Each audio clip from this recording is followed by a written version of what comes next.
বহুদিন আগের কথা। চণ্ডালপুর গ্রামে কিছু বাচ্চারা খেলতে খেলতে দূরের এক জঙ্গলে চলে যায়। সেখানে তাদের তেষ্টা পায়। জলের খোঁজ করতে করতে তারা একটা পুকুরের ধারে আসে, কিন্তু সমস্যা হলো তারা জল খাবে কি করে। বারবার হাতে তুলে জল খেলেও তাদের পেট ভরছিল না। এমন সময় তাদের নজর পড়ল সেখানেই পড়ে থাকা প্রায় মাটিতে ঢাকা একটা কেটলির দিকে। তারা গিয়ে ওটাকে তুলে নিয়ে আসে আর নিজেদের মধ্যে বলাবলি করে, বন্ধুরা, এই কেটলিটা বেশ ভালো জল খাবার জন্য। জলও খাবো আর সঙ্গে নিয়েও যাব। আরে বুদ্ধ, পাগল নাকি তুই? দেখ কি নোংরা এটা। তাতে কি হয়েছে রুদ্ধু? ঘষে পরিষ্কার করে নিচ্ছি। ভেবে দেখ, সারাদিন আমরা কত দূরে খেলতে যাই, সেখানে যদি তেষ্টা পায় আর যদি জল না পাই তো? শুদ্ধ ঠিক কথা বলছে। দাঁড়া, আমি ঘষে পরিষ্কার করে দিই। তুই দেখ, এর ওপরে নোংরাটা কিছুতেই পরিষ্কার হচ্ছে না। আরে নাম তো আমার বুদ্ধু, আর বুদ্ধুর মতো কথা তুই বলছিস? আরে পাথরে একটু ঘষে নে, তাহলেই দেখবি পরিষ্কার হয়ে যাবে।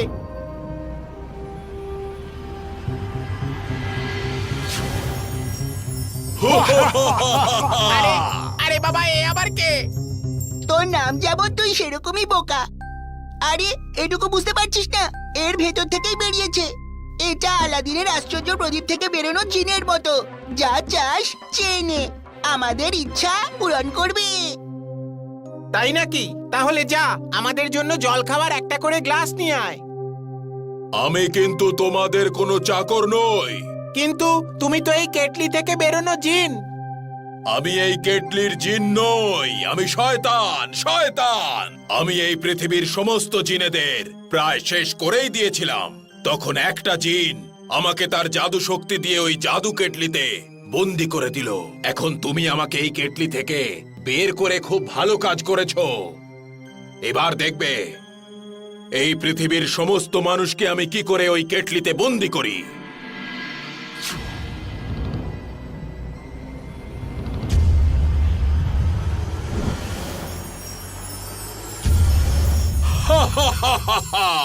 এবার দেখবে এই পৃথিবীকে আমার হাত থেকে কেউ বাঁচাতে পারবে না। পৃথিবীর সমস্ত মানুষকে আমি এই জাদু কেটলিতে বন্দি করে রাখবো। তুমি হয়তো ভাবছো আমি তোমাকে কেন এই কেটলিতে বন্দি করলাম না, কারণ তুমি আমাকে মুক্তি দিয়েছো। তাই আমি তোমাকে এই পৃথিবীর রাজা হওয়ার পরেই এই কেটলির মধ্যে বন্দি করে রাখবো। আমি এটাই চাই, তুমি আমাকে রাজা হতে দেখো।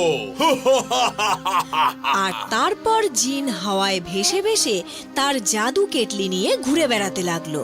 আর যে মানুষকেই সে দেখতে পেত তার সামনে তার কেটলিটা এগিয়ে ধরতো।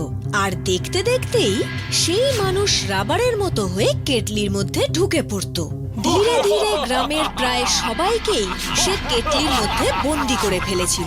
পরিস্থিতি এমন হলো, যেই ওই জিনকে হাওয়ায় ভেসে তার দিকে আসতে দেখতো সেই বাঁচার জন্য সেখান থেকে পালাতো। কিন্তু সেই জিন নিজের হাত লম্বা করে সেই কেটলি তাদের দিকে এগিয়ে ধরতো, আর তারা রাবারের মতো হয়ে গিয়ে ওই কেটলির মধ্যে ঢুকে পড়তো। এদিকে গুড্ডু মন মরা হয়ে বসে আছে, কারণ অনেক দিন হয়ে গেল তার বন্ধুদের সাথে তার দেখা হয়নি। নিজের কাজের জন্য তার অনুতাপ হচ্ছে। কতদিন হয়ে গেল আমার বন্ধুদের সাথে দেখা হচ্ছে না, আর ওদের সাথে খেলাও হচ্ছে না। আমি ওই জিনিসটা পরিষ্কার কেন করতে গেলাম? যদি না ওটা পরিষ্কার করতাম তাহলে শয়তান আসতো না। না এত সব লোকেরা ওর জাদু কেটলির মধ্যে ঢুকে গিয়ে ওর চাকর হয়ে থাকতো। কি করি কি করি? এবার তোর পালা এই কেটলির ভিতরে ঢোকার। আমার মাথায় দেখ, দেখেছিস এটা কি? মুকুট, রাজ মুকুট। আমি এই পৃথিবীর সমস্ত মানুষকে এই জাদু কেটলিতে বন্দি করেছি। আমি এই পৃথিবীর রাজা হয়ে গেছি। রাজা! আমি বলেছিলাম না তুই আমাকে মুক্তি দিয়েছিলি, সেই জন্যেই তুই আমাকে রাজা হতে দেখবি। দেখ, আর কেটলির ভিতরে যাবার জন্য এবার প্রস্তুত হ। এই, তুই হাসছিস কেন? তুমি এসব বলছোটা কি? তুমি এই জগৎ সংসারের মানুষকে এই কেটলির মধ্যে পুরে রেখেছো? হ্যাঁ, সেই জন্যই তো শয়তান সাম্রাজ্যের লোকেরা আমাকে তাদের রাজা বানিয়েছে। আমি এসব মানতেই পারছি না। এই ছোট একটা কেটলির মধ্যে জগৎ সংসারের মানুষেরা কিভাবে ঢুকে থাকতে পারে? তোর এটা বিশ্বাস হচ্ছে না? না, আমার তো মনে হচ্ছে যে আমার সব বন্ধুদের তুমি অন্য কোথাও লুকিয়ে রেখেছো। যদি এর মধ্যে থাকে তাহলে দেখাও আমাকে। তুই আমাকে মুক্তি দিয়েছিলি, তাই তোর ইচ্ছে পূর্ণ করা আমার কর্তব্য। এই দেখ।